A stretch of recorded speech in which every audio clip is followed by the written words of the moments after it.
Hello learners, welcome to my YouTube channel to the point learning.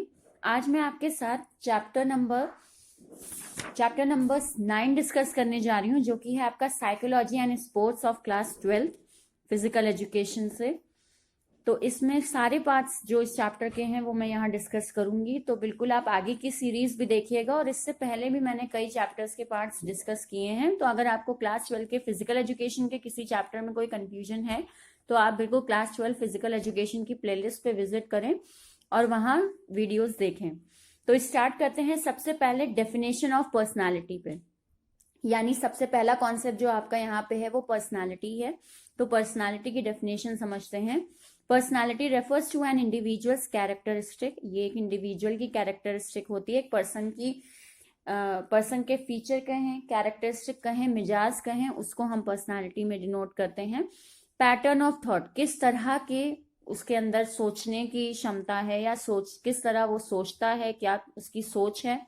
Emotions क्या क्या है, behaviour क्या है उसका लोगों की तरफ से, together with the psychological mechanism. यानी यही सारी चीजें अगर एक दिमागी तौर पे देखा जाए, या फिजिकल अपीयरेंस देखा जाए, मेंटल अपीयरेंस देखा जाए एक पर्सन का, तो वो पूरा क्या फॉर्म करता है, साइकोलॉजिकल मैकेनिज्म फॉर्म करता है, और यही पर्सनालिटी कहलाता है। हिडन और नॉट, यानी कि कुछ फीलिंग्स या मैं कहूँ कुछ पर्सनालिटी ट्रेट हिडन होते हैं, जो कि लोगों के नहीं दिखाई देते सामने, उनकी पर्सनालिटी उतनी विजिबल नहीं होती, या एक इंसान को आप पर्सनली वो कैसा है ये आप नहीं समझ सकते। प्रोफेशनल लाइफ अलग, पर्सनल लाइफ अलग, किसी से अलग तरीके से बिहेव कर रहे हैं, किसी और से अलग तरीके से बात कर रहे हैं। तो ये और सारी चीजें किस में आती हैं, पर्सनालिटी में आती हैं। एक चीज बहुत जरूरी है कि यहाँ पे फिजिकल कैरेक्टरिस्टिक भी इंक्लूडेड है और मेंटल कैरेक्टरिस्टिक भी इंक्लूडेड है। ये दोनों चीजें मिल के पर्सनालिटी फॉर्म करती हैं। तो यहाँ पे अगर मैं इस डेफिनेशन को देखूं तो इसमें क्या इंपॉर्टेंट है, आपका थॉट, इमोशंस, बिहेवियर। ठीक, ये इन तीनों चीजें मिलाकर ये साइकोलॉजिकल मैकेनिज्म बनाती हैं, और इसी को हम लोग पर्सनालिटी कहते हैं। ये definition according to DC Funder ने दी है। नेक्स्ट आते हैं डायमेंशंस ऑफ पर्सनालिटी पे, यानी कि क्या क्या एरिया कवर करती है, या क्या क्या एक तरीके से स्कोप है पर्सनालिटी का, कौन कौन से एरियाज को कवर किया जाता है यहाँ पे। तो सबसे पहला है आपका फिजिकल डायमेंशन। फिजिकल डायमेंशन में यानी कि बॉडी स्ट्रक्चर, बॉडी का size, colour, shape, structure, weight, voice, ये सारी चीजें जो आपको सामने एक इंसान में दिखाई दे रही हैं, उसके बॉडी लैंग्वेज या उसके बॉडी स्ट्रक्चर से, तो ये क्या है, ये पर्सनालिटी, ये चीज भी पर्सनालिटी मेंटेन करती है। तो ये फिजिकल डायमेंशन में आती है। नेक्स्ट आते हैं मेंटल डायमेंशन।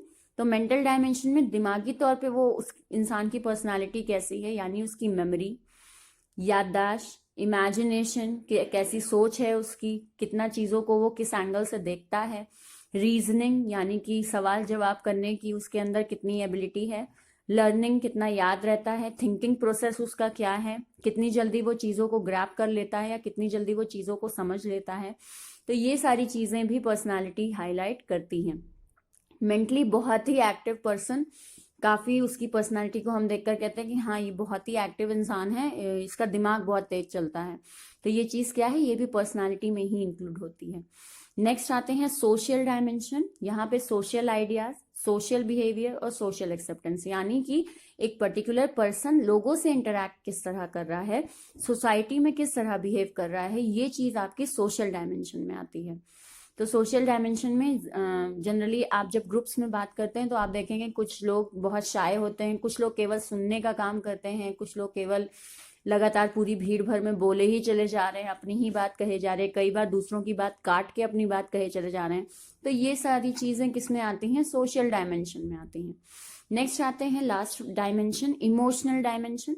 तो इमोशनल डायमेंशन का मतलब होता है happiness, fear, anger, distress, disgust. जितने भी इमोशंस होते हैं एक पर्टिकुलर पर्सन में, हर इंसान उस इमोशन को रिप्रेजेंट कैसे करता है, या एक तरह से कहें कि दिखा किस तरह रहा है वो इमोशन, कितना एक पर्सन एग्रेसिव है या कितना खुश है, या कितना उसका बिहेवियर लाइट है, जल्दी किसी सिचुएशन में बहुत ज़्यादा घबराता नहीं है।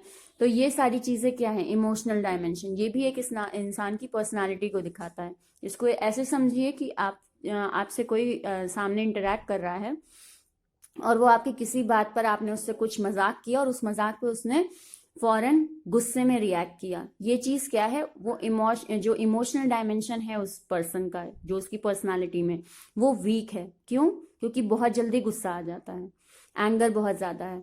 कई लोग किसी भी चीज को सीरियसली नहीं लेते। जैसे ग्रुप में आपस में बात हो रही है, कोई सीरियस बात हो रही है, आप जोक क्रैक कर दे, नहीं, वो सही टाइम नहीं है।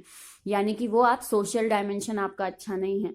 मेंटल डायमेंशन, कोई जोक क्रैक किया, आप उस जोक को समझे ही नहीं, आप हंसे ही नहीं, तो उस केस में क्या है कि मेंटल डायमेंशन वीक है। पर्सनालिटी, आप बहुत जल्दी किसी चीज को समझ नहीं पा रहे हो, लर्न नहीं कर पा रहे हो, या थिंकिंग प्रोसेस वीक है।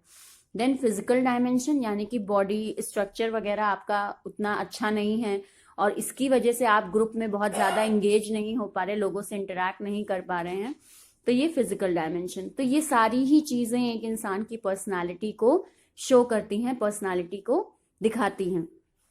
तो केवल मेंटल एस्पेक्ट पर्सनालिटी में इंक्लूड होता है तो ऐसा नहीं है।